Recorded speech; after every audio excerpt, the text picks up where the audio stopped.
بسم الله الرحمن الرحيم معاميشنا شرفت له كحران شركة دالس ريال استيت ولا ليال سود هذا كسود هذا قعمة فرن إياه أديك هفن أو إذن رالي قليه هذا ولا ليال سيدا نوعا براتين waxaa maanta mar kale idin soo gudbinaynaa guri iib ah walaalayaal ku soo dhawaada daawasho wacan ka faa'iideysi wacan walaalayaal waxaa iib ah gurigan ay hadda aragtaan idin muuqdo waa gurigaas labada albaab leh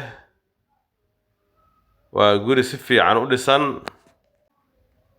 wadooyin waaweyn haysta دربيgaas dhagax ah ayaa ka dhisan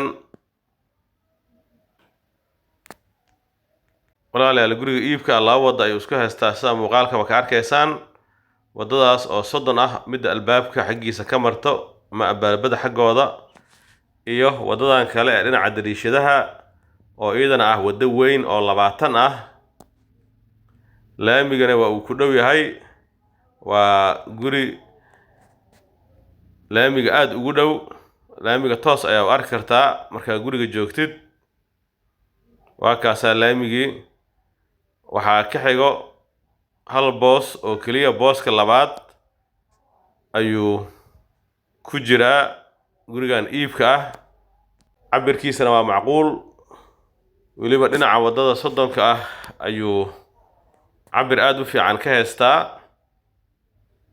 cabirka iyo qolalkiisa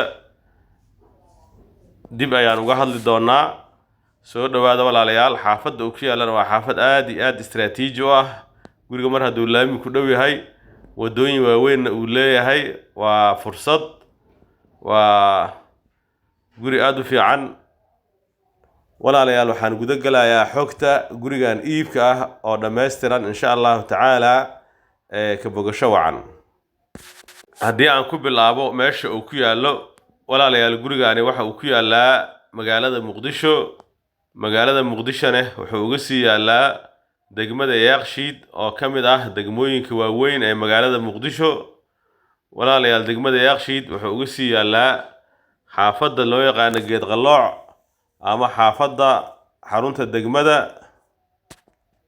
guriyaha geed qalooc ee laamiga saaran ayuu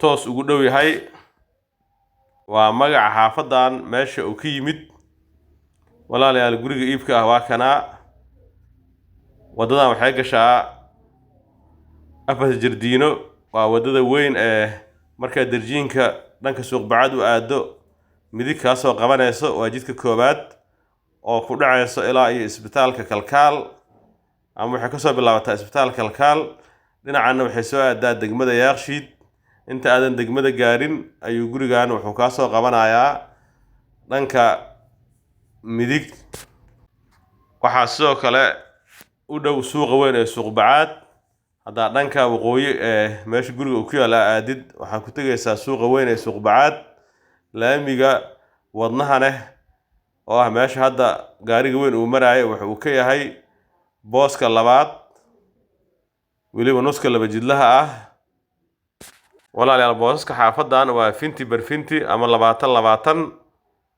marka dabaqa iyo guriga filada ah waxay isku yihiin boos filadan kale iyo kanna waxay isku yihiin ama isku ahaayeen boos hadda marka waxa iib ah gurigan ay hadda aragtaan cabirka guriga oo ku fadhiyo walaalayaal waa 20 lagu dhuftay 10 ama finti bardiyeeshe hadba sida u taqaanid dhinaca wuxuu ka haystaa 10 mitir oo wadada 20 ka ah dhinaca kale ee wadada 30 ah ee isbitaalka kalkaal aadane waxa uu ka haystaa 20 mitir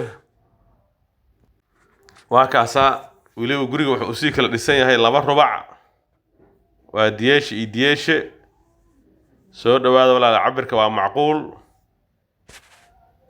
haddii aan ka hadlo xagga qiimaha iyo lacagta lagu rabo walaalayaal gurigaani waxa lagu rabaa 180,000 oo doolarka Mareykanka ah oo isku dhamaad ah waana macal dalaal iyo heshiis waxa la yiraahdaa beec meesha ka bilowday kuma dhamaado walaalayaal qiimaha waxaa ka furan gorgoro wixii macquul ah waa la idinka dhimayaa insha Allahu tacaala. walaalayaal qiimaha waa macquul. qiimaha mar walba waxaa la fiiriyaa guriga meesha uu ku yaallo. waxyaabaha qiimaha guriga u yaalana waxaa ka mid ah ama dhulalkaba jidadka ay haystaan, laamiga siday ugu dhow yihiin. marka walaalayaal waxaas oo dhan marka la fiiriyo ee qiimaha xaafadda la gado, gurigani waa macquul qiimihiisa. saasay tahan in wax fiican lagaa sii dhimo ayaa rajeynaynaa. waana guri kiraysan ama aad hore ka degi kartid haddee kira naqatane yani lacag fiican lagu heli karo.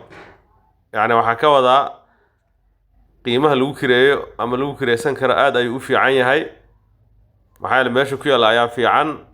waa laba jidle, laba qaybna waa u dhisan yahay. marka soo dhowaada walaalayaal, waa fursad haddii si loo fiiriyo. haddii aan walaalayaal u gudbo xagga waxa ka dhisan iyo qolalkiisa, walaalayaal gurigaani sidaa idin sheega wuxuu u dhisan yahay laba qayb. guud ahaan waa 6 qol. 2 qol ka mid ah waa dhagax, qolalka kalena waa bacweyne. laakiin wareegga kore iyo guriga guud ahaantiisa waa sar ama dhagax. walaalayaal haddii aan u gudbo xagga jidadka iyo jihooyinka, gurigan iibka ah walaalayaal waa laba jidle. wuxuu isku haystaa 2 wado. waddo waxay ka martaa dhanka bari oo ah waddada laamiga gasha. waddada kalena walaalayaal waxay ka martaa dhanka waqooyi. sidaas ayuu wuxuu ku yahay laba jidle waqooyi ujeed iyo bari ujeed ah.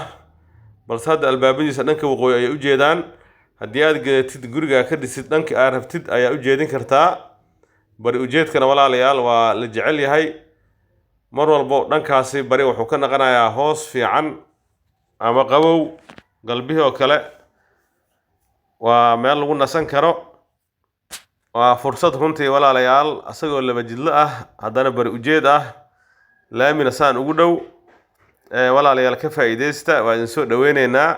si qurux badan ayaa idinkugu dhammaynaynaa insha Allahu tacaala. haddii aan walaalayaal ka hadlo dhanka dukumiintiga iyo sharciga, gurigani waxa uu leeyahay dukumiinti saxan oo dhammaystiran, kaas oo ah rasiid iyo sabarloog originaal ah, maxamed siyaad barre ah.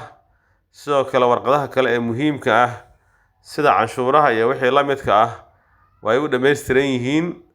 walaalayaal haddii aad dhul ama guri beeca ku leedihiin xaafadan iyo dhammaan xaafadaha iyo degmooyinka gobolka Banaadir, nala soo xiriira. sidan oo kale ayaa idinkugu beecgeynaynaa insha Allahu tacaala.